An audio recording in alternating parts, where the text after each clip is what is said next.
Boa noite a todos. Sejam muito bem-vindos a mais um trabalho espiritual do TCE Recanto de Interlagos. Que a doce e serena paz de Jesus nos envolva e, como é de costume, eu os convido a pegarem um copo ou garrafa com água para que sejam fluidificadas pela equipe espiritual, colocando o lenitivo, o remédio necessário para cada um de nós. E vamos então buscar um lugar de recolhimento interno para fazermos a nossa prece.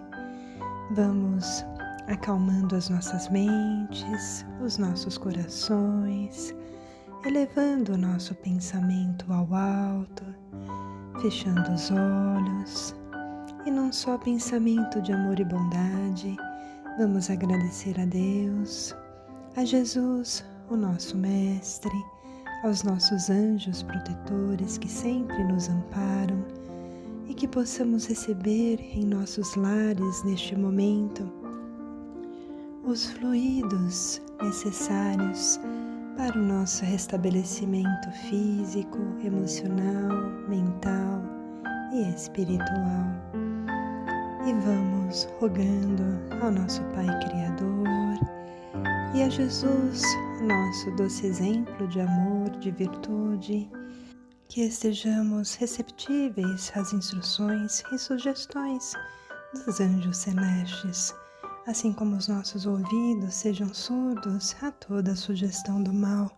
E assim, mais harmonizados, nós vamos para as nossas rogativas, para as nossas vibrações, pedindo que os socorristas espirituais, os médicos, enfermeiros, os auxiliares de Jesus possam amparar a todos os irmãos que passam por todo tipo de dificuldade, iluminando os corações, amparando aqueles que vivem em situação de rua, os nossos irmãos nos hospitais, nos asilos, as crianças nos abrigos, que recebam neste momento fluidos da esperança, do fortalecimento, da paz, da resignação, da confiança, do amor e da fé.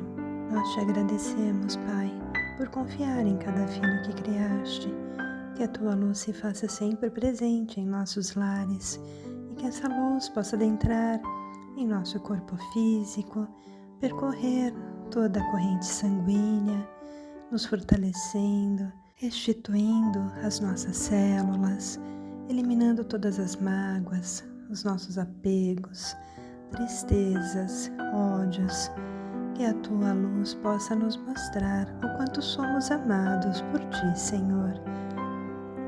E neste momento enviamos as nossas vibrações amorosas a todos os políticos, para que sejam tocados, para que as suas condutas sejam as melhores possíveis.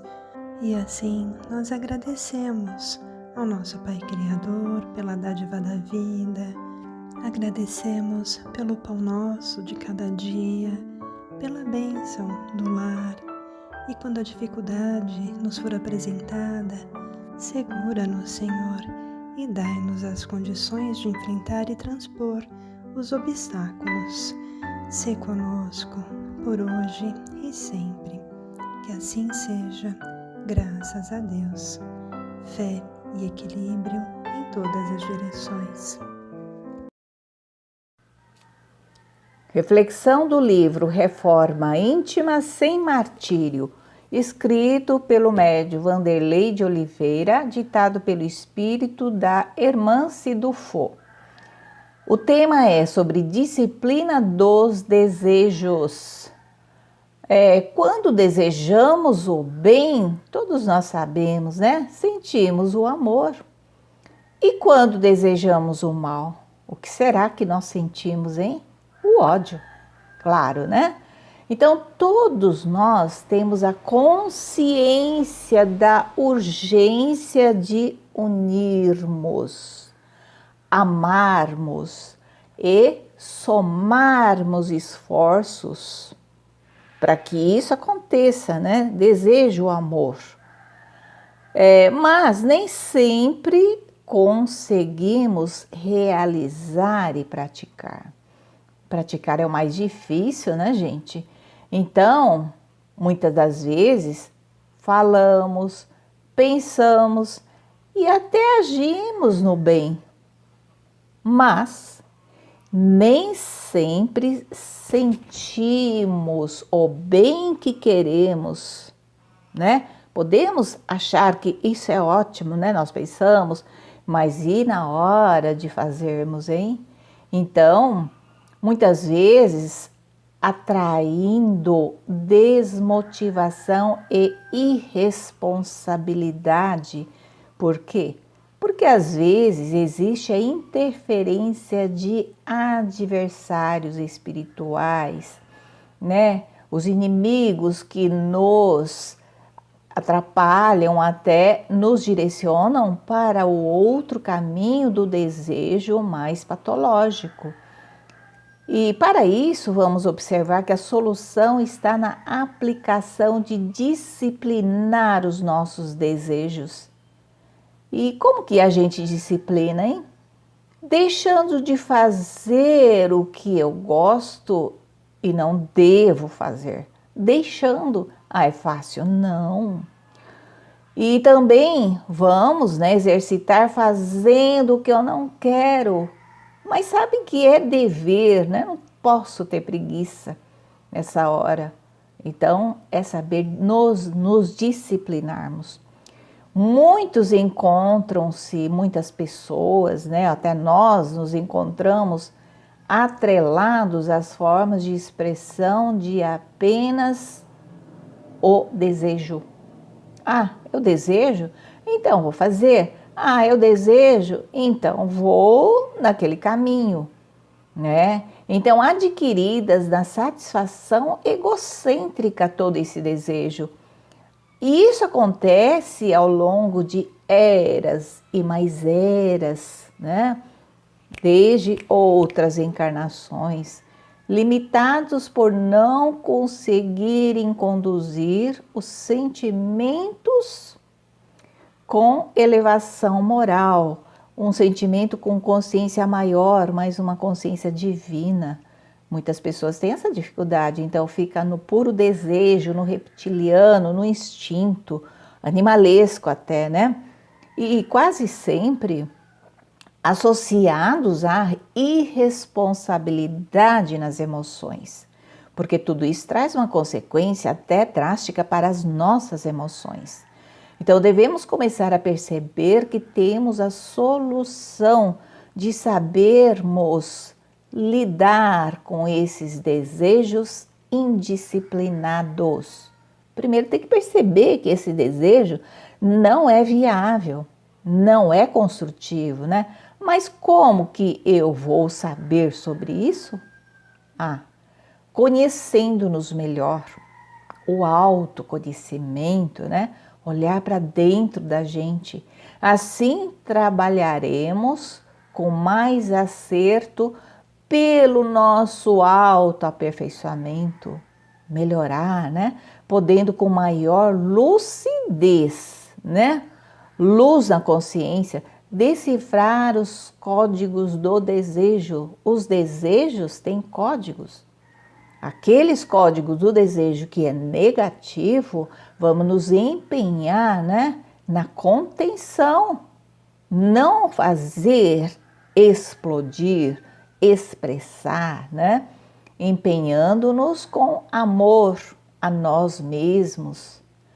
E na repetição perseverante, a gente tem que, né, ter consciência de que não, eu vou perseverar e me libertar desse desejo, né? Que a gente pode, nós conseguiremos sim nutrir esse amor interno, essa capacidade de escolha de um desejo mais saudável. Desejo saudável é aquilo que eu quero estudar, eu quero melhorar, né? Então são desejos que no começo falou, né? Quando desejamos o amor, tudo vem como algo amoroso. Então vamos ter essa consciência livre de nossa transformação, sempre olhando para dentro da gente, eu posso melhorar, sempre no amor do nosso Pai maior e no ensinamento do nosso Mestre Jesus, na fé e equilibre todas as direções. Se nós queremos ver este panorama do mundo modificar-se, nós temos que nos modificar. Porque assim como esses espíritos nos invadem e dominam, os bons não fazem isso. Eles nos inspiram. E quando nós permitimos, nós aceitamos a inspiração, eles se aproximam de nós e nos abraçam e nos dão fluido vital suficiente para realizarmos verdadeiras maravilhas. Nós conseguimos trabalhar muito mais do que a resistência do nosso corpo. A alegria de realizar o trabalho invade-nos a alma e a gente começa a não se dar conta do mal que nos enviam, do que pensam de nós, já não nos faz diferença. Olhamos os maus e não temos raiva deles, nós temos compaixão. E passamos a orar por eles, porque estamos vendo alguém construindo consequências muito dolorosas para si mesmo no futuro. Porque, afinal de contas, a terra é do Cristo. E há de chegar o momento em que o Cristo, compungido pelas leis divinas ou naturais, porque ele não as fere, vai transferir de classe os que não lhe aceitarem a inspiração. E eu já escolhi que quero continuar na classe de Jesus. Então não adianta olhar para mim e dizer, nossa, que pessoa estranha, você não tem vida social? O que é que você chama de vida social? Ir a uma danceteria, a um bar, né? Uma reunião social, ir à praia, não me faz falta. Eu estou feliz indo de casa em casa espírita, de cidade em cidade, falando incansavelmente de Jesus, levando as capacitações para os trabalhadores das casas espíritas, realizando a minha função de esposa, dona de casa, mãe, e de preferência de madrugada, quando a maioria dorme, eu tiro umas boas horas para escrever livros que legamos a quem quer se modificar. E não nos cansamos. E quando a doença vem, porque é do corpo físico, nunca nos revoltamos. Nem nunca pensamos mal, mas não é porque somos espíritos diferenciados. É porque escolhemos ficar junto aos benfeitores espirituais que nos multiplicam o fluido vital, porque sabe que daqui mais um pouco eu já tenho vontade de dar esse bem para alguém. Por que nós seguimos em vielas de dor? Porque nós sofremos tanto em disputas que não nos levam a nada? Por que dedicamos tanto bem à materialidade, ao materialismo, só cuidando do corpo, dos negócios? Meu Deus, como é que nós conseguimos ficar tanto tempo sem respirar Jesus, os benfeitores espirituais? Eu sempre digo aos companheiros da casa, e hoje eles são as maiores testemunhas. Quando você não estiver bem, venha trabalhar na casa. Venha trabalhar. Não se contente em ser um espectador. A nossa casa está de braços abertos para você estudar, para você trabalhar. Nós estamos carentes de voluntários na assistência social, no atendimento a gestantes, no serviço do passe. Para nós não faz diferença quantas pessoas tenham na casa, embora nosso coração fique feliz quando nós somos muitos. Mas a casa é para nós o hospital de recuperação. E nós sabemos que estamos doentes, que precisamos do médico chamado Jesus e do remédio eficiente chamado serviço do bem. Nós somos os responsáveis por materializar o bem na terra. Não importa se somos poucos, importa que Jesus, porque optamos ficar com Ele, é Ele que nos dirige, é Ele que nos impulsiona a sorrir e a dizer muito obrigado, Senhor. Porque estou na terra no momento mais difícil da evolução dela. Eu poderia estar no mundo espiritual, poderia até ser um daqueles espíritos que invade o pensamento do próximo para causar-lhe adversidades. Mas eu estou aqui, na parte mais difícil que é a reencarnação, quando o corpo é uma espécie de muralha que nos inibe os sentimentos espirituais, e eu não deixei de acreditar que sou teu instrumento, que tu me oferecestes o melhor, e que cabe a mim seguir-te. Só por isso eu sou extremamente feliz. Acautelemo-nos. A obsessão está por toda parte. Mas comemoremos, porque nunca os benfeitores espirituais estiveram tão próximos de nós. Quem vamos escolher? Cabe a cada um. Escolha o bem, escolha Jesus e seja feliz em qualquer situação.